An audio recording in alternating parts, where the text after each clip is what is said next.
CIG Television, I'm Shanda Gallego in for Donna Bush with your news brief and weather forecast. Thanks for joining us. A major government-wide push is currently on to encourage as many people as possible to get vaccinated against COVID-19 by June 9th, ahead of the expiry of local vaccine stocks on June 30th. The vaccination challenge, coordinated by the Ministry of Tourism and Transport, enters everyone being vaccinated before June 9th into a raffle draw, offering prizes including Cayman Airways airline tickets, staycations, and more. Minister of Tourism and Transport, the Honourable Kenneth BRYAN, received his first vaccine dose this past Saturday, May 8th, and urged all residents who have not yet been vaccinated to join him. Well, the first and most important is to keep us all safe. We're dealing with a global pandemic. I think it's fair to say everybody knows the seriousness of what this can do to human life and ailments. But more importantly after that is keeping our economy going. So this is a part of ultimate goal. Minister BRYAN underscored the importance of the tourism industry to the Cayman Islands economy. You know, tourism is our second pillar of our major revenue earner. And in order for us to continue to provide for the people of this country, we need that revenue, but putting safety first. So we think that this is some of the first steps to getting there. The medical advice has told us that when we get to around 80%, that we can start making the necessary steps to safely open the borders. So safety first, economy second, and making people get back to work and money flowing back into our economy. The tourism minister explained that the vaccination challenge is an additional incentive for people to do the right thing, and thanked the local business community for supporting the initiative. Well, the vaccination challenge is just an extra incentive to say, you know, some people are on the fence. They weren't sure when they were going to do it. A lot of people were going to wait till the last minute, is what I believe. So this is just a little bit of an encouragement to say, come and do it now. You know, let's make some fun out of it. It's a different marketing strategy to get people out because of the importance of this.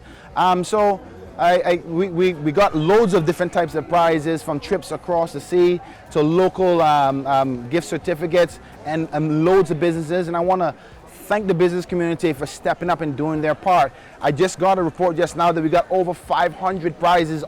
Minister BRYAN also had some words of thanks for the many people working behind the scenes to roll out the vaccination program. Well, most importantly is thank you to all the staff who do their part every day to keep us safe. HSA, the airport staff, the police, Dr. Lee and his team, many of the civil servants who've been doing the background work to keep us safe every day. I think that they don't get enough credit. I wish that we could give them a thank you every single day, because they're the ones why we're so free to be able to move around without masks and why we're the envy of the world. So they should be given so much credit. And on behalf of the Park government, I want to tell them thank you so much.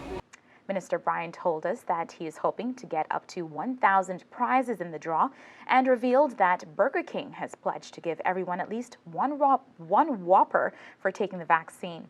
The vaccination challenge continues through June 9th. Details of the COVID-19 vaccination schedule can be found at hsa.ky/public-health/coronavirus/. This morning, CIG TV went behind the scenes with utilities regulator OFREG at the Department of Vehicle and Equipment Services fueling station to explore in depth some of the work that OFREG's fuels team does to ensure consumer protection and safety in the petroleum sector. Fuels Inspector Manash Masuka detailed for us the processes by which the agency ensures that the fuel dispensed is equivalent to the amount shown on the pump, and why the agency undertakes this work. All right, so currently right now we're at the DVES gas station. We're currently calibrating the meter right behind us here on the dispenser. And the reason why we're calibrating is to ensure that the consumer and the government don't lose any money, and the amount that's actually being dispensed on the meter is actually being dispensed into the automobiles or trucks that are actually coming here and refueling. And the way we do that is we use these 5-gallon provers that have been calibrated.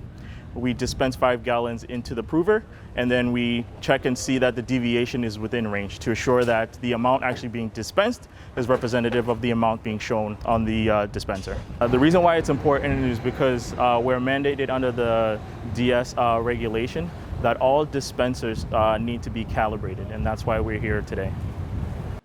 The D's regulations mentioned by Mr. Masuka are the dangerous substances regulations. With the start of hurricane season just around the corner, Mr. Masuka also went on to explain the steps that can be taken to ensure the safe storage of fuel in an emergency. Okay, right behind me here, we have our emergency fuel trailers. These trailers are used in case of an emergency to fuel any of the equipment that needs to be fueled in case any of these dispensers here are out of commission due to the emergency. So in case of an emergency, these are used to fill up our emergency response vehicles.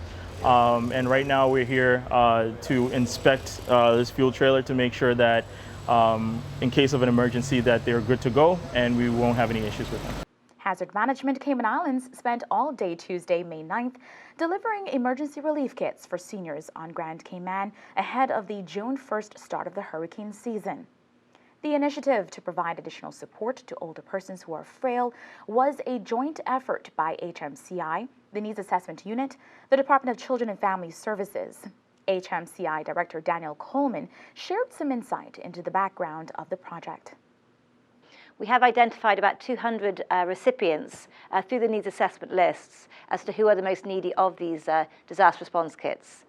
The kits themselves include things like a first aid kit, sanitation kits, as well as things like a whistle, a torch, and also a gift card to make sure they can get their own supplies from the relevant supermarket. Ms. Coleman also outlined the special items contained in the emergency kit. We really do appreciate that the elderly people are one of the most vulnerable groups in any emergency. Obviously, our sense of smell and taste and hearing and mobility often decreases with age. And in particular, with situations like post an emergency with no electricity and no water, it can become very, very difficult. So we want to make sure that all our elderly population, in particular the ones we've identified for this round of emergency response kits, are ready for any eventuality that the hurricane season this year poses, and again, indeed, for any other hazard that they may face over the next few years. Can I have a quick look? The distribution project on Grand Cayman follows visits to the sister islands last week for the same cause. In addition to handing out relief kits to older persons, HMCI team members Lennox Vernon and Patry Walcott also used the opportunity to conduct familiarization visits to the emergency shelters on both islands. The two also met with other stakeholders in any emergency response situation on the sister islands, such as the Health Services Authority and leaders of community emergency response teams on both islands. Taking a look at the weather forecast now, the synopsis calls for moderate easterly winds. Slight to moderate seas will continue across the Cayman area for the next 24 hours as a high-pressure system builds over the eastern U.S. Radar images show isolated showers in and around the Cayman Islands, moving towards the west.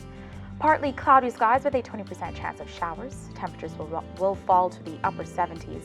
Winds will be east at 10 to 15 knots. Seas will be slight with wave heights of 2 to 4 feet. For the latest weather forecast, visit weather.gov.ky. And that ends today's news brief here on CIG Television. I'm Shanda Gallego, inviting you to join us again for tomorrow's newscast.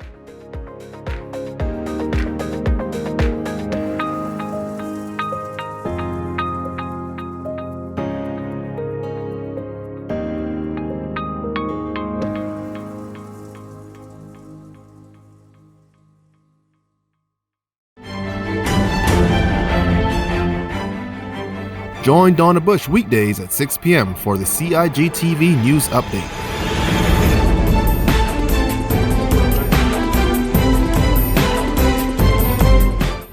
Get the latest on what's happening in government on a daily basis. News Update first at 6 p.m.